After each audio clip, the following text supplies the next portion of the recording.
This is a lesson on springs and elastic potential energy in the elasticity of materials unit.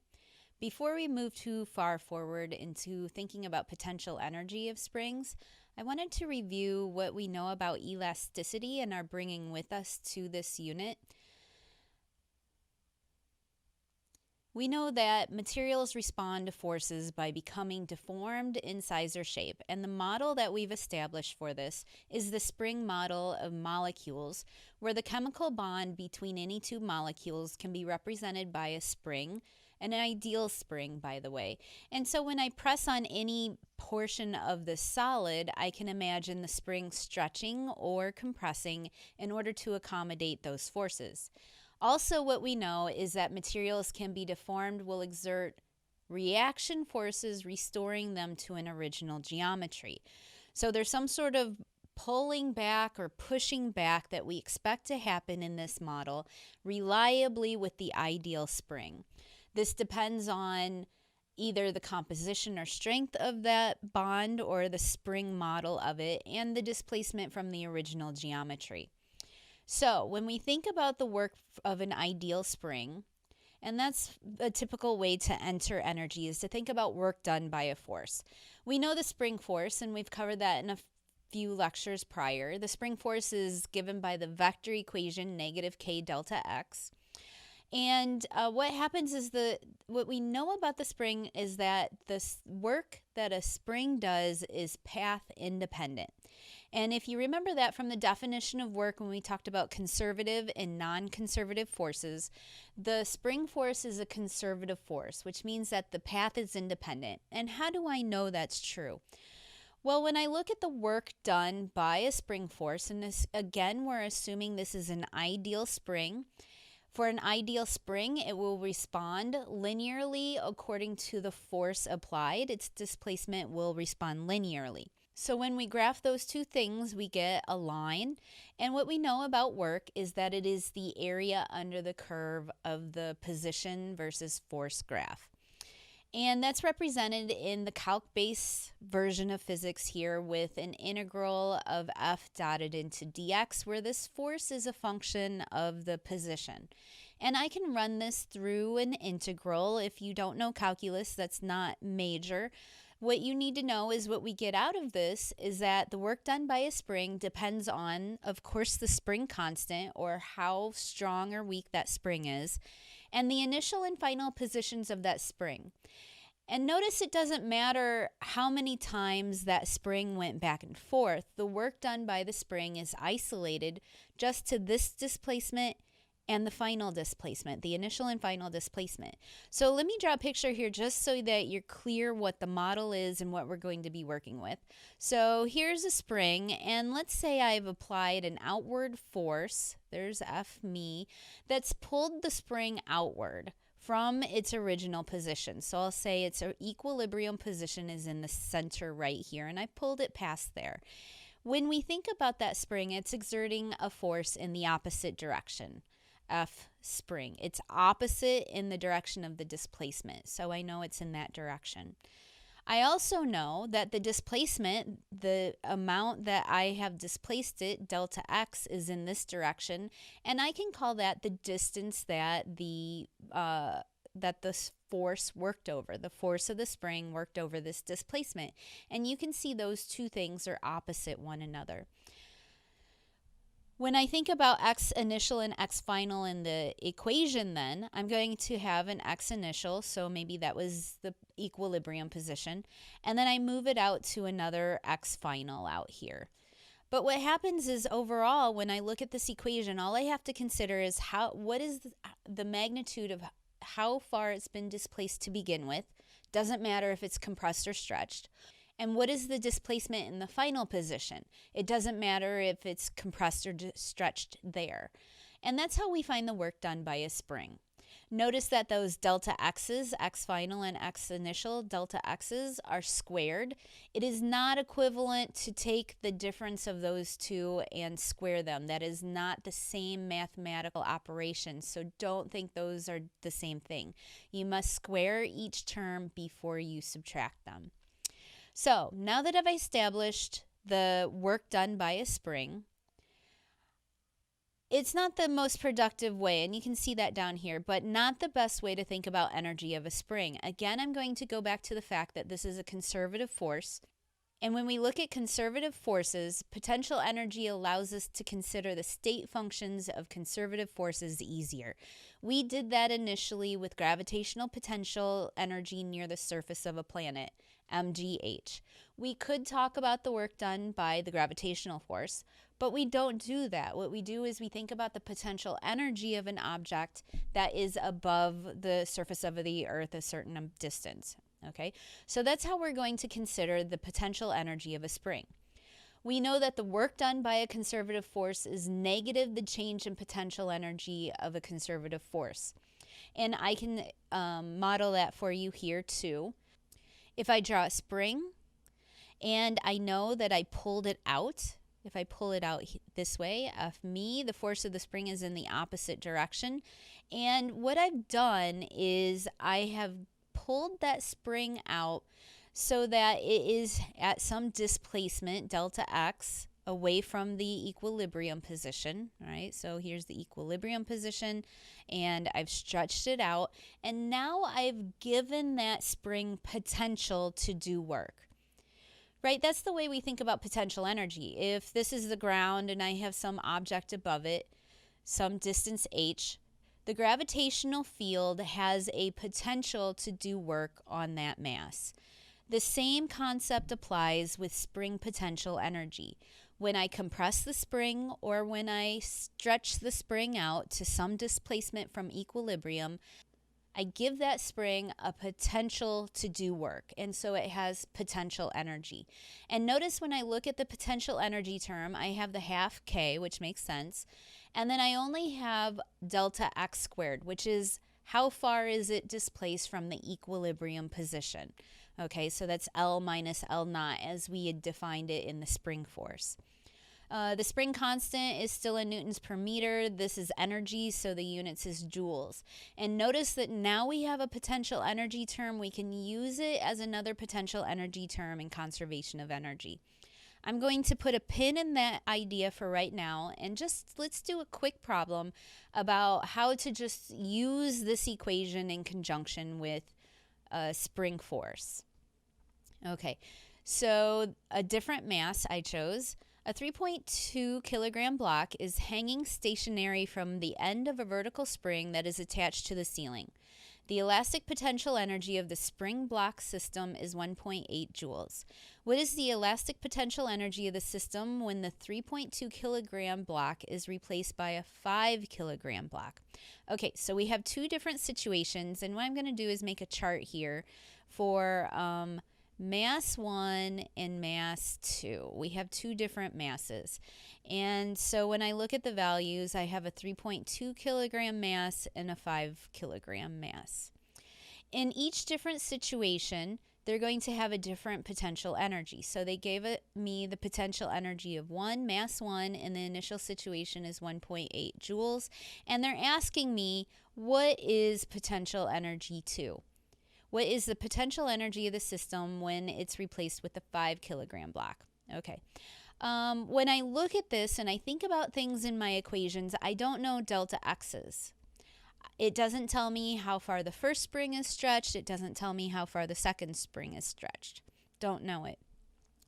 The other thing I know that is true about a problem like this is that in both situations I'm working with the same spring, and so there's a spring constant, and I'm not even given that in the problem.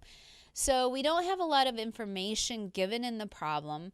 What I'm going to do is manipulate equations and plug unknowns from one equation into another equation in order to solve the problem. So what do I mean by that? The first relationship I know is true in this problem is that the mass is hanging stationary, and when I apply Newton's second law, F net equals ma, all the forces on a free body diagram equals mass times acceleration. Well, the mass is stationary, so I know it's 0 over on that side. And the forces acting on the mass are the force of the spring upward. It's holding the mass upward. And then gravity is pulling downward, which I know is mg.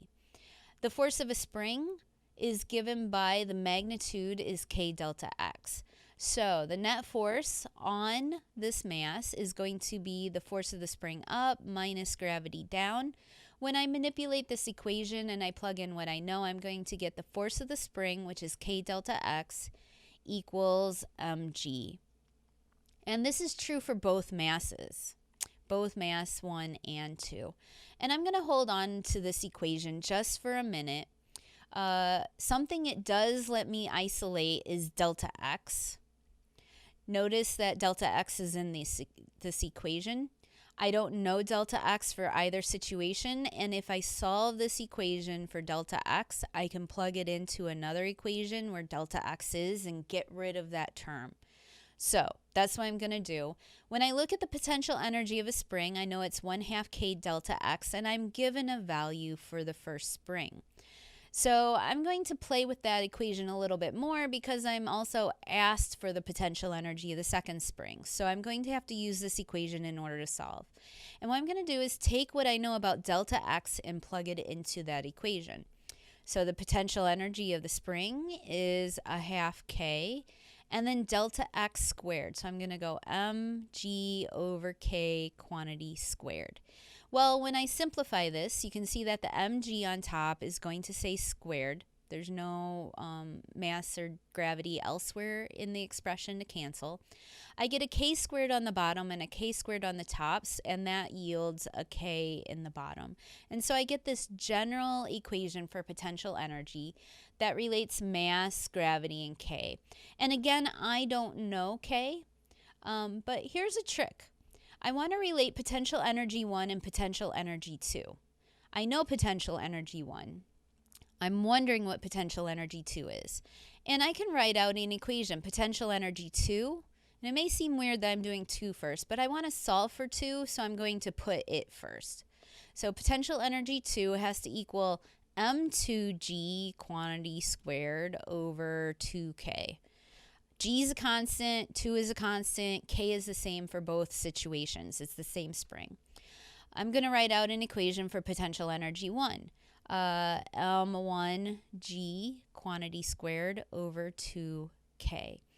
And you may think, well, okay, I don't know K. If I solve for K in this situation, I could plug it in here, and you would be right to do that. That would be a correct way to solve that problem, is to solve for K here, plug it in here, and then simplify.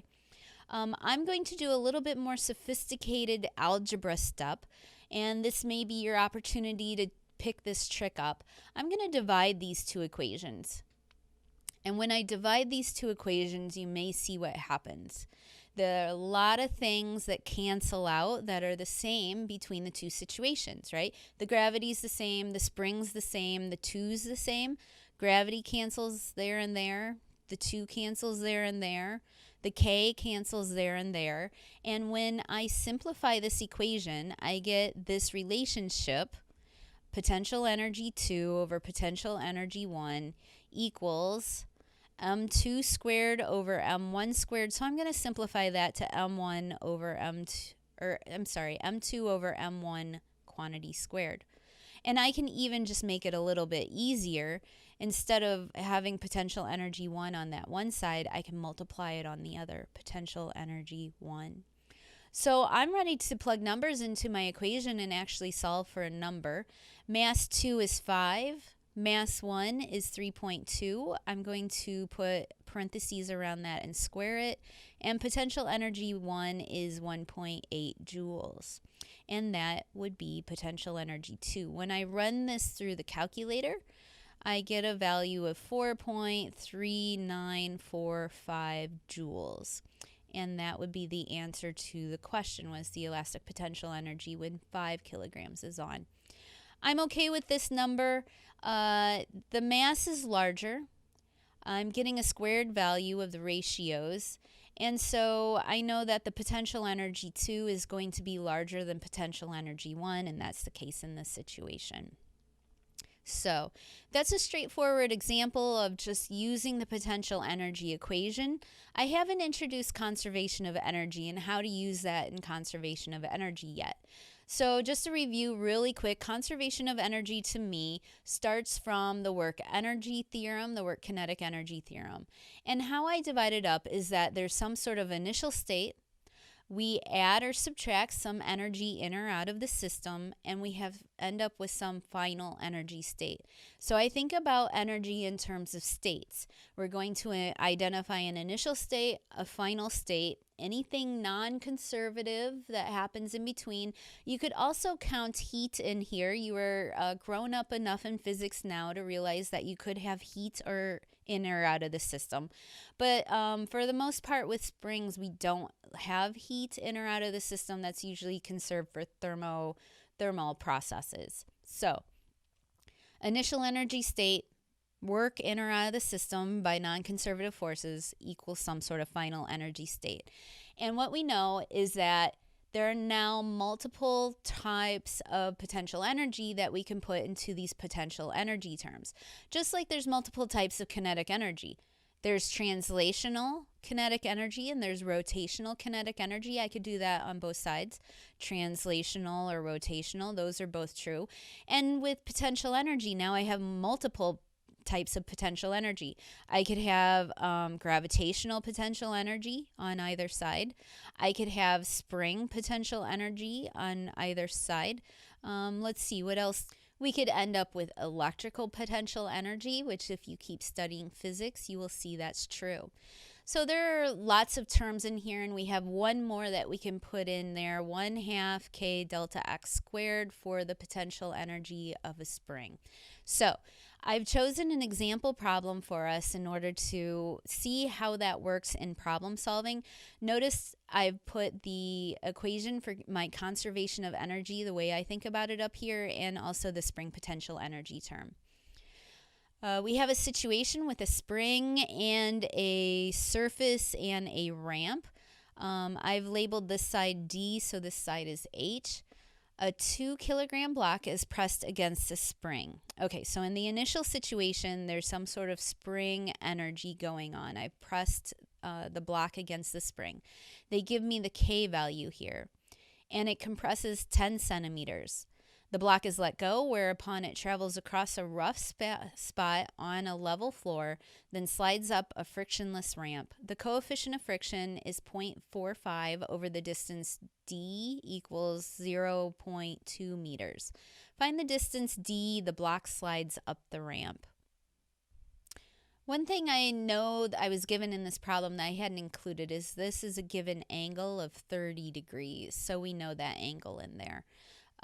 So what I'm going to do is account for energy, and I have an initial state and a final state clearly defined in the problem. The initial state is over here, so I'll put an initial here. There's some sort of compression, so I'll put a delta x initial here. The final state is up here. The block moves up to this point here, and it ends up with some gravitational potential energy. It moves across this place of friction here. This has some friction, so I'll put that it's not 0 here. So it loses some energy here to work done by friction, and then it ends up going up the incline. I'm going to write out this here. So KE initial plus PE initial plus work non-conservative. And I've kind of thought about each one of these terms, what's going on to begin with and to end with. Initial kinetic energy is just sitting here, so there's no initial kinetic energy. The initial potential energy I had just mentioned, there's spring compressed by a distance delta x, so I'll put 1/2 k delta x squared in there. There's work done by the frictional force, so plus the work done by the friction force. The final kinetic energy, well, it slides up the ramp and comes to rest, so there's no final kinetic energy, but there is some final gravitational potential energy, which I'm going to call mgh. So let me work with a few things in here. I need to figure out what the expression is for the work for the friction force, and I'm solving for D, but I put H in this equation, so I need to relate D and H. So let me do that real quick. D is the hypotenuse of this triangle. If I look at this, and this is a right triangle. H is the opposite leg. So if I look at sine of 30 degrees, that will equal H over D. So I have an expression for H involving D that I can plug into this equation. So I'm just going to put that expression in there in my next line. The other thing I'm going to work on here is the work done by friction. The work done by friction is going to be the frictional force times the distance it travels over times cosine theta.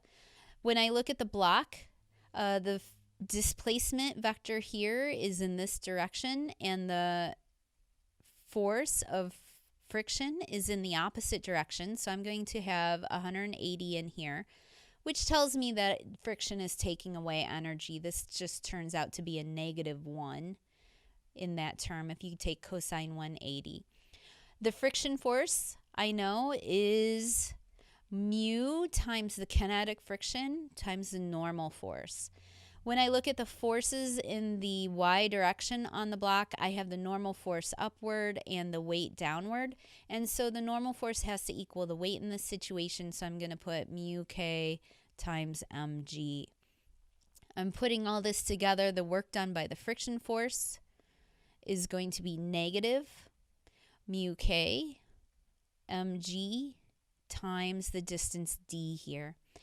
So let me plug in all this stuff. We're solving for big D, so I'll need to solve the problem for that once I get everything in here. So I get a half k delta x squared minus mu k mg little d. That equals mg d sine 30. Okay. So not too hard to solve for. My variable that I'm looking for is just in one single term in this whole equation, so I can solve for that pretty easy. I'm going to get d equals the half k delta x squared minus mu k mg d divided by mg sine 30. You can simplify this how you like. I'm going to just plug in numbers here. K is 1500. Delta x is 0.1 squared. It says it's 10 centimeters, but I need to convert this to SI, so I put in 0.1. Minus 0.45 is the coefficient of friction. Mass is 2, 9.8 times the distance is 0.2 meters. This distance is 0.2 meters. I'm going to put that all over m again, 2 times 9.8 sine 30. When you run all that through your calculator, you get 0.58531 meters, which you could say is about 59 centimeters. So less than a meter, 59 centimeters. It's a pretty strong spring. So I'm thinking about my answer. Does it make sense that it's 59 centimeters? Because it may seem like a lot. It may seem like a little. I have a pretty strong spring. 1,500 newtons per meter. And so when I press it 10 centimeters, that kind of gives it a lot of energy. So then when I think about it losing some energy over here, 0.2 meters, but then it goes up here, up the incline, about 60 centimeters up the incline. It slides up there. So